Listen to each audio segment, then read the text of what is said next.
Hey everybody, it's Saban Renee here from Good News Matters. Saban Renee Presents. Welcome to my YouTube channel. I had a topic that's been on my heart for a few days, and I've been trying to get this to record all day long. I don't know, I've been having some technical issues with my technology here, but it's called dating. Dating with the purpose, dating like a boss. So I'll explain what I mean by that. Dating like a boss, literally. Dating is supposed to be treated like an interview process. There's certain things that have to, get discussed and talked about when you're dating. Dating is the interview process. Yeah, it's good to see if you guys have things in common. That's awesome if you guys have things in common. It's all right to, like the physique and, go off physical, but it's really not the only thing that you should be focused on. When you're dating, it's exactly what it is. It's an interview process. You want to make sure that you're compatible with the person that you're looking to spend the rest of your life with or be in a long-term relationship. If not, if the goal is, especially if the goal is marriage, you want to make sure that this person fits into your space. Especially if you're a parent, you want to make sure that this person fits into you guys' space, and meaning the kids as well, because it's their space as well.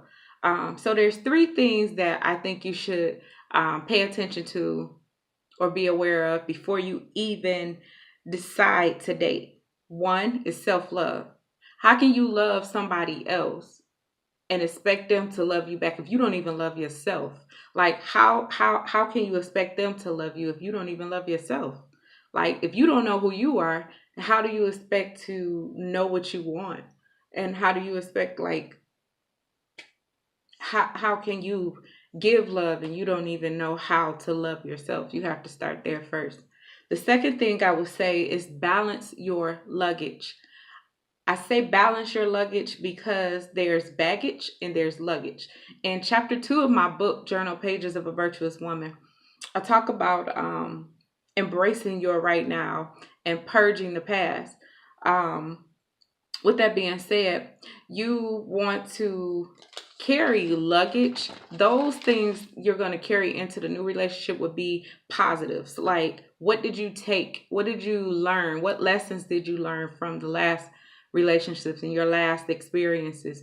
The baggage is going to be the negatives. You can expect to go into a healthy marriage, a healthy long-term relationship, whatever it is you're looking for. You can't expect to go into that and not heal first. Like, you can't carry what someone else did to you in the past. Yes, things affect us differently, but those things that are affecting you negatively, I believe that you want to try to deal with those as much as possible. And you want to forgive. You got to forgive the person, because what it does is it makes you stagnant when you get to your new beginnings. When you get to your new relationship, it's going to hinder you. It's going to hinder you. So it's something you want to look into dealing with before you go into another relationship. The third thing that I want to bring up: know what you want and know what you don't want. If you know, and I'm not saying to have a list, I really don't. I'm very open and believe that, you limit yourself when you have a list or a type. Some people have a type, but I'm talking about in terms of knowing what it is you want. What do you need out of a relationship? What is it that you don't need out of a relationship? Like, what are the deal breakers? Like, you need to know that stuff. Um, and nobody's perfect, but you need to at least know, have a basic of what it is you want. I always say that, a lot of people, and I've been guilty of it myself in the past, jumping to second and third base in the dating process when, like including like intercourse, sex into everything, into dating. I personally think that there's a difference between dating and commitment. See, dating is the interview process to see if you want to get to the commitment. So when you include sex in, like, no judgment, to each his own, but when you include sex into dating, like early on in dating, it seems to hinder your thinking process. Like it kind of hinders you from looking at, it's a distraction. It distracts you from, making those sound decisions and asking questions. So that was my next point I'm getting to, and then I'm gonna let you guys go. You want to treat dating like date like a boss, literally, because think about supervisors. Like if you're a supervisor, you know where I'm coming from with this. So I was a supervisor before and I needed to hire some people. And what I did was sat down, me and the crew sat down, and we came up with a list of job description, things that we needed for this person to do, just the layout of the position that we were looking to fulfill. So before we called the candidate for the interview process, we actually came up with our job description and what it is we wanted and everything, and why, the budget, everything for it before, that stuff is laid out before the candidate comes. So um, with that being said, what's the next phase? You call the candidate, they come in and they interview. What happens? Usually when a person comes in to interview, they come and they're on their best behavior. I say they come good. They try, you when you're trying to get a job, you try to, they teach us, you get seminars, you have a resume, you dress your resume up. I mean, they have classes for this stuff.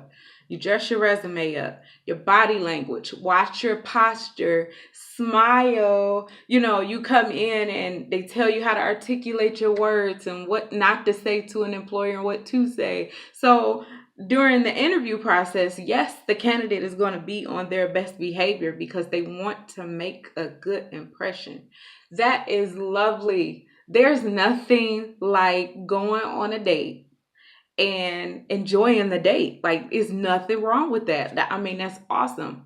However, you have to be able in this process to stay focused and try to get beyond the veil.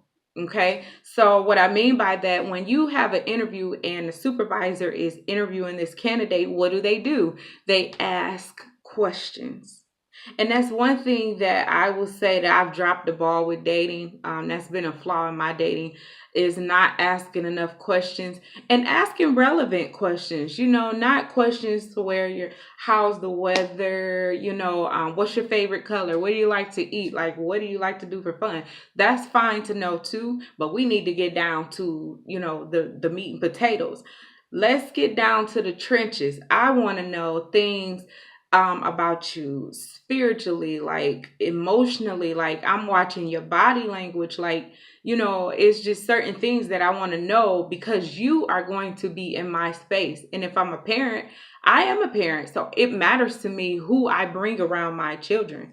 So with that being said, the interview process, supervisor's going to ask questions, and that's how they're going to determine what's there behind the veil to see if that person qualifies, if they fit the position that needs to be filled. And it's the same thing with your heart. You have to make sure that you have to ask the questions. You have to get in the trenches and don't be afraid to keep your standards, and it's okay to be you. That's part of those three things that I was sharing.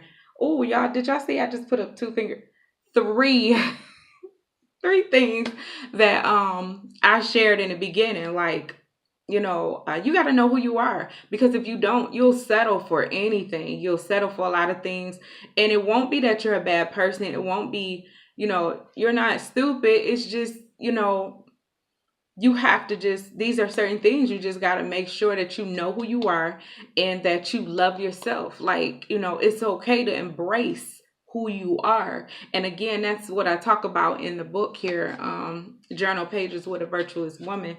Again, the chapter is called Blast Your Past and Embrace Your Right Now.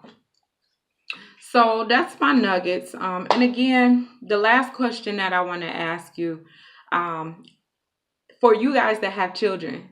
So men, for your daughters, if you have daughters, to all my fellas, for ladies, if you have teenage sons, think about you. You know, our kids watch everything that we do. It's a learned habit.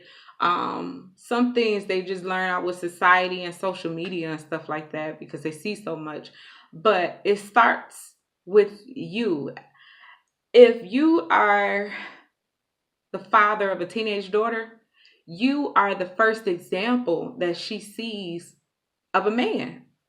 So the same thing vice versa with us women. For you know what I'm saying? There you are the first example that your sons are gonna see for a woman. And the reason I bring up the kids in the dating matters is because a lot of times when we date, we we don't really forget about the kids. I won't say you forget about the kids, but it's really like you really don't kind of ask like what do they think or any of that, but not getting too deep in detail with this. I don't want to change the subject up, but ask yourself this: the way that I am now in my dating life, would I want my child to date someone like me? Like right now, if my son or my daughter came to me, would I want them to date someone like me? Or better yet, the people that I've encountered with dating, would I be okay with them dating that type of person? Just think about it.